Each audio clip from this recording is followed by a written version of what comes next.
Okay. All right, so my first question is, what is the difference between an NIL attorney versus a normal lawyer attorney?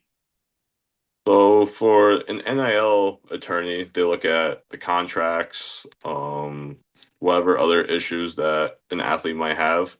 Just a regular attorney really depends. There's so many different areas of law. They can be criminal, real estate, contracts, this or that. So it really depends on what they like really dial in on. And an NIL attorney is just one of those people that just dial into athletes and whatever law to help them, really.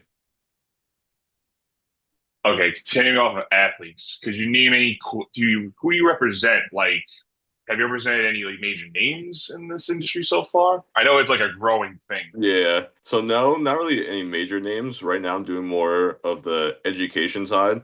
Because you see it's so new and changes all the time that a lot of these high school parents don't really know what to do, how to go about it, who to trust, who to talk to. So that's really what I've been doing a lot more and having a lot of people come to me to read their contracts. So that's been a lot of fun. Okay, continuing on contracts. So coming from a sports fan, I always look at the contracts as like the player always wants a major paycheck. And then I also see some agents, like in the pros, they always look for a major chunk as well. Hmm. What how, is the con would you prefer your contract to be more for the player or more for the agent or split in between the two? Oh, it has to be. So it has to be more for the player always.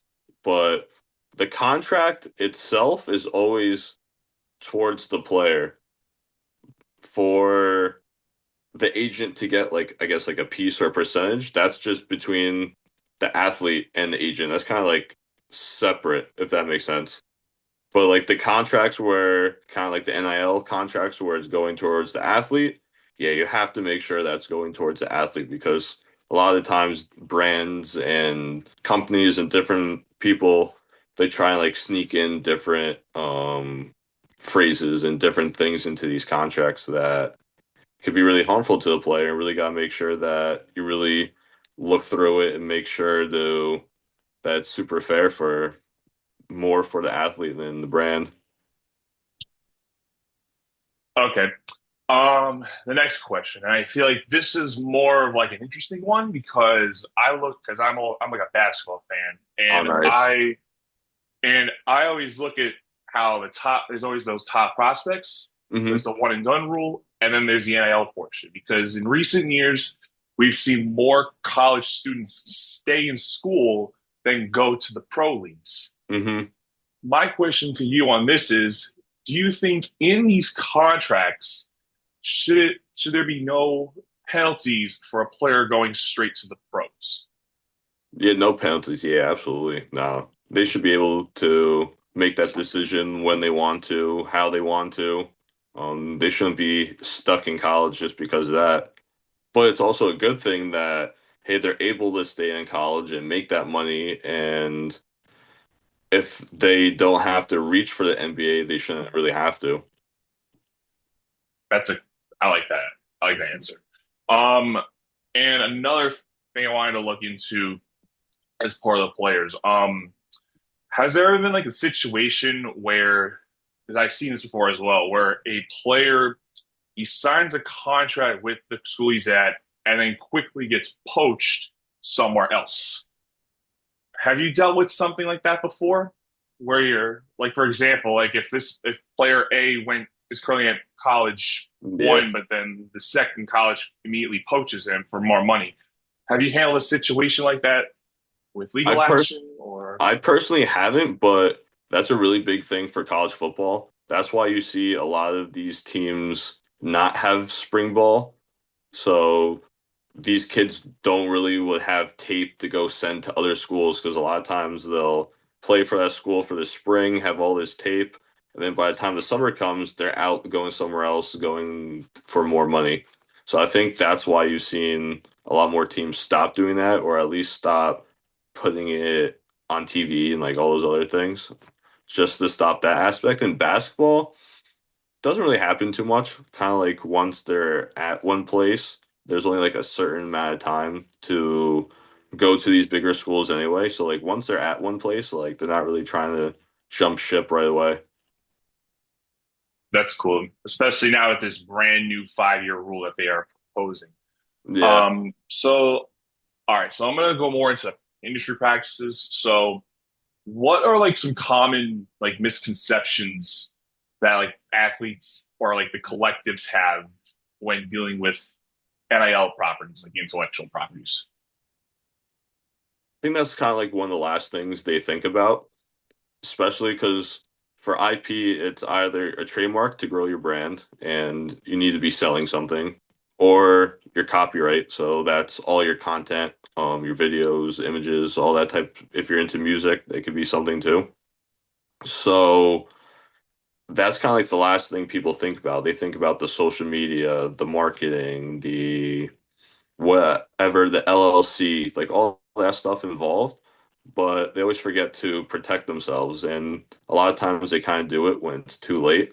So doing that earlier in the process is definitely something that athletes, collectives, business owners in general should really be doing. Okay. So continuing on that, what risks do you think athletes and the brands should like think about before they like take a chance on like a branded venture? So for the brand side, it's really, hey, do you actually have a plan in place? Do you have a specific athlete that you want to target, or a specific sports team, or a specific sport in general, and have it like an actual plan? Just like picking athletes out of a hat just because they're an athlete doesn't really make too much sense and doesn't really help the athlete that much. And then for the athlete, it's, hey, do you like what that company is doing? Do you like that product sometimes, or it's just, hey, if it's a good deal, you're making money, then you can't really beat that aspect. But you really have to make sure to read the contract and make sure that if they're asking for Instagram posts or videos or whatever, that it's going to be worth that money, or you'll actually be able to do it. Like being going through practices and then school and all this stuff, maybe you don't have time to make 10 reels a week or whatever. So you really have to make sure and be realistic that you can get all that stuff done. Okay.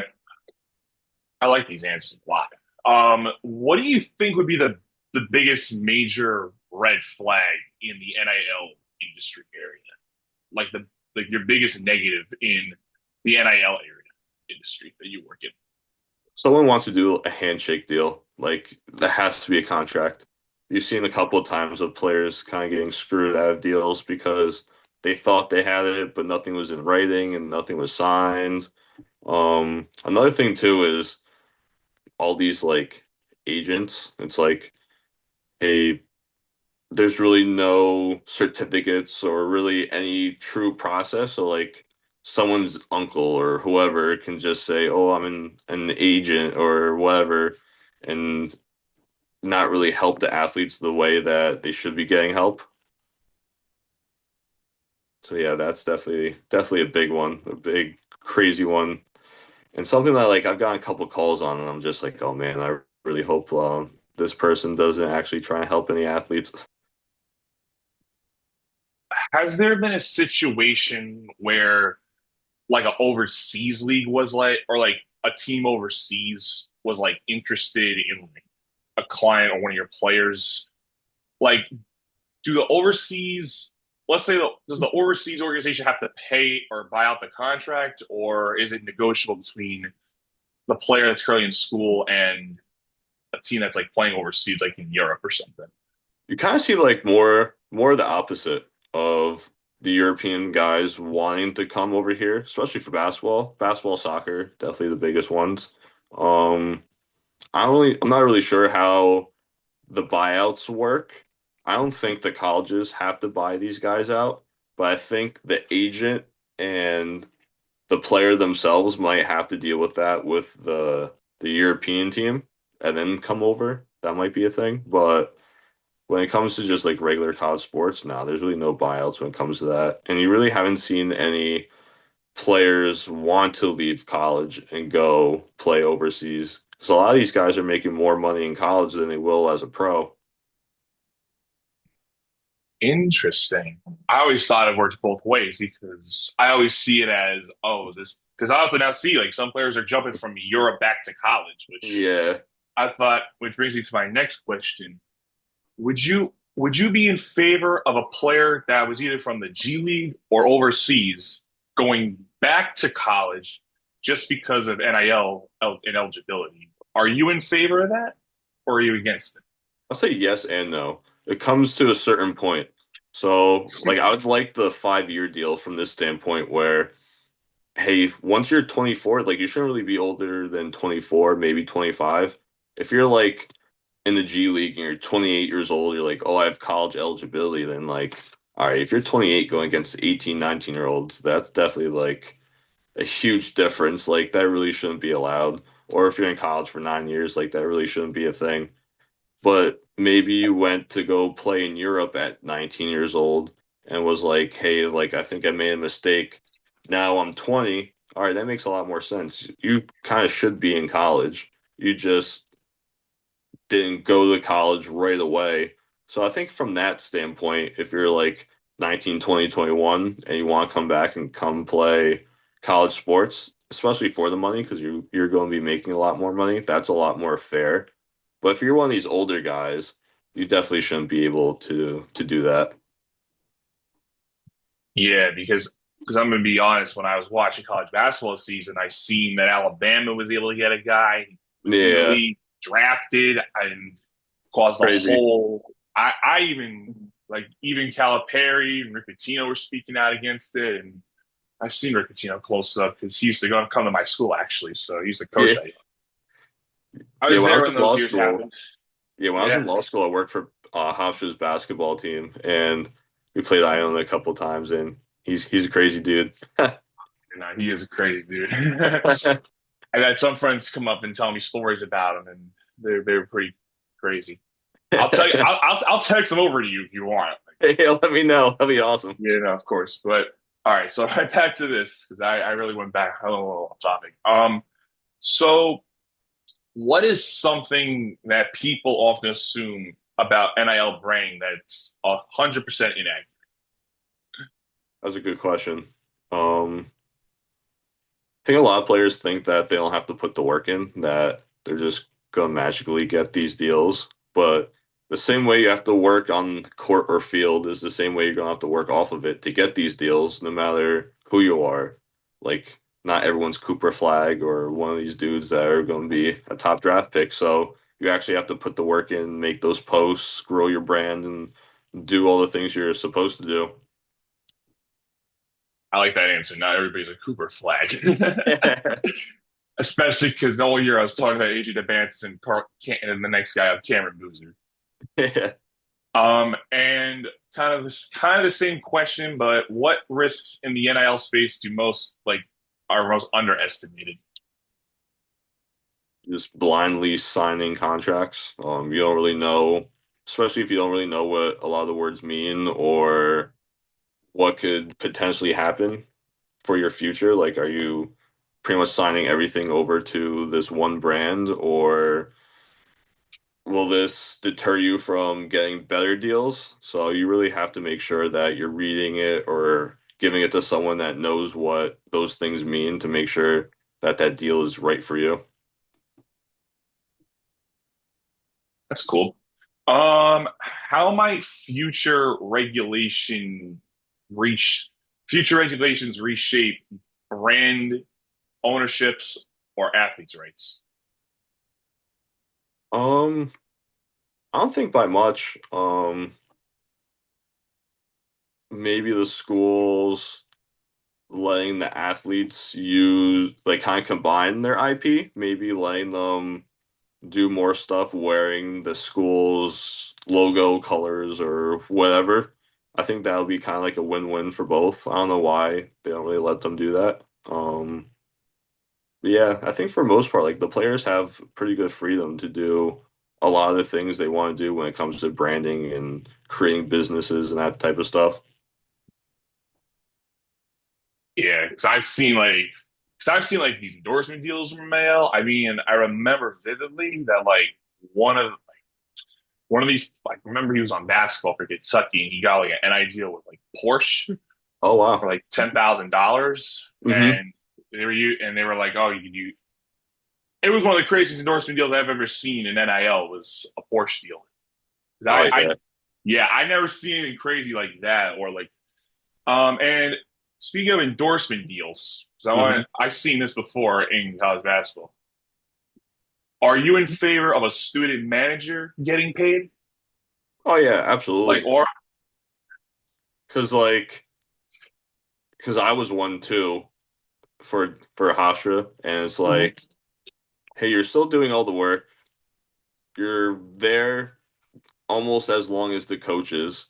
You still have to get your schoolwork done. You're doing so much stuff. And it's like, yeah, why not throw that guy a couple bucks? That would be pretty nice. Like, especially if he's having his own brand or doing something funny, like the one dude at McNeese. Like, hey, why Yeah, not? You're getting that attention. Might as well take advantage of it.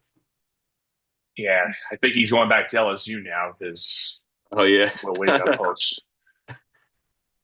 And yeah, and what has surprised you most about how NIL has developed from either a communication standpoint or in this case your legal standpoint? Um, I think the need for education. I think like a lot of parents, same thing, like a lot of parents don't really know about it, don't know how to handle it. Um, there's so many different actors where like, hey, do you trust your AAU coach or do you trust this other person? Or do I need a finance guy, a legal guy, a marketing guy? Like there's so many pieces that I can definitely see it being super overwhelming and it's really not the most organized, I guess I would say. So like I think maybe having a clearer education process or just a clearer process in general for high schoolers and then even too for college athletes. There's always rules changing or schools allowing something, not allowing something. Like there's always something going on. I like this too. All right, next question also was more of a debatable one. Do you think there should be a cap room or salary cap in college football and basketball, considering how much money is thrown at Hmm. schools? A previous report I've seen, I don't know if I'm not sure if you ever saw it, but like Kentucky's basketball program spent $22 million on their roster, Yeah. and it drew a lot of heat. Do you think there should be a salary cap in NIL? No, I don't think so. These schools have so much money. Like there's technically a cap, but no one follows it. So it's like, hey, if no one's gonna follow it and you have all this extra money apparently, why not give it to the players? What is the cap they're allowed to hand out most, It's if supposed there to be is one? $20.5 million, but that's supposed to be for all the sports, not just like one sport. And all these schools go over it. No one really follows it. And with the collectives, there's kind of like a way around that. So it's like if no one's following it, then why have it? And it's like, hey, if you're willing to pay these guys all this money, might as well do it. And even if you do pay all these guys crazy money, if you look at the top football and basketball schools that paid the most NIL money, they didn't win anything really. They didn't really make it as far as you would think. So you Oh, can't really buy your championships with this either. you got that right. You got that right. Because there was a lot of heat for that. So I thought because I was actually curious about this from the football side. I tell you the basketball side of things with like the players' earnings, they always make between 5 and 10 million. Hmm. How much is the normal football player make through NIL, like without endorsements, like just straight contract? I guess it depends on your position. Like if you're a quarterback, you can make anywhere between at least a mil to who knows, 7 mil maybe, depending on what school. Wow. I think there was talks where who's the dude from Texas? Arch He's Manning. with no, the one before him. Oh, He's with the Dolphins now. oh, Ewers. Yeah, I Yeah. think there were talks like a Big Ten school is going to give him like 8 or 10 mil if he didn't go into the draft. So it's Oh like, wow. yeah, they get big money. And then if I think next is like a receiver and edge, you'll make like half a mil to a mil or like a little bit more. And then um, maybe like a running back would probably make like 300,000 to like maybe like 750, somewhere between that range. Oh my God. Like there's I kind of thought like certain ranges per position, and it's like yeah, it's nice money. I thought they made more. I think, and it also depends on the school and like all the other stuff, like who you are. Yeah.